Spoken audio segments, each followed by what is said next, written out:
Mheshimiwa Waziri Mkuu wa Jamhuri ya Muungano wa Tanzania atafanya ziara katika mkoa wetu wa Katavi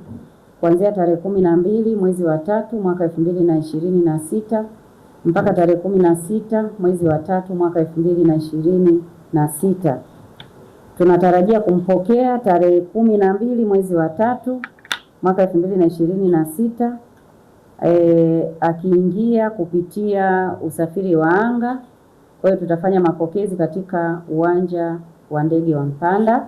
tarehe 12 mwezi wa 3 jioni, na tarehe 13 ataanza ziara rasmi katika halmashauri zetu mbalimbali. Kwa hiyo kwa kuanzia tarehe 13 ya mwezi wa 3 atakuwa katika halmashauri ya wilaya ya Tanganyika ambapo atakagua miradi, kuweka mawe ya msingi pamoja na kufanya mkutano wa hadhara, ambapo kwa halmashauri ya wilaya ya Tanganyika mkutano wa hadhara utafanyikia katika kijiji cha Kasekese. Tarehe 14 ya mwezi wa 3 ziara ya Mheshimiwa Waziri Mkuu itakuwa katika halmashauri ya wilaya ya Mpimbwe ambapo na kwenyewe atakagua na kuweka mawe ya msingi kwenye baadhi ya miradi, na atafanya mkutano wa hadhara katika kijiji cha Kibaoni kilichoko halmashauri ya Mpimbwe. Tarehe 15 atakuwa na ziara katika halmashauri mbili, halmashauri ya wilaya ya Mlele pamoja na halmashauri ya wilaya ya Nsimbo.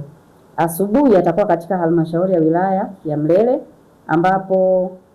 atatembelea kukagua miradi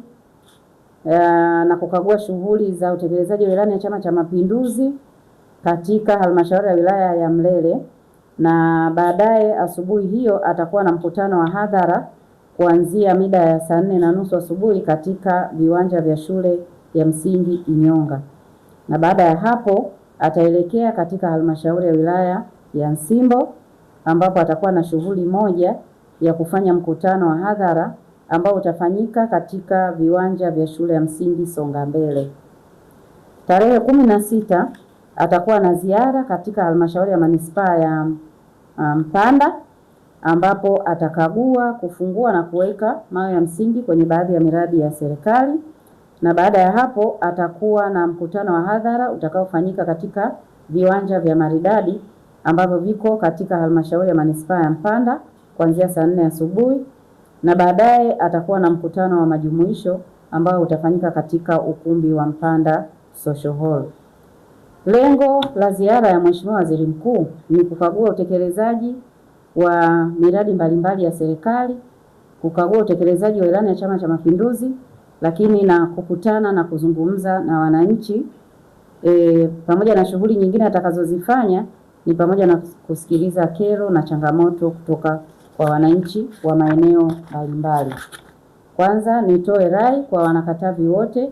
kushiriki kikamilifu katika mikutano na kwenye maeneo ya miradi kwa ajili ya kumpokea mgeni wetu kwa shamra shamra, kwa hamasa ya hali ya juu na bashasha ya hali ya juu katika maeneo hayo yote.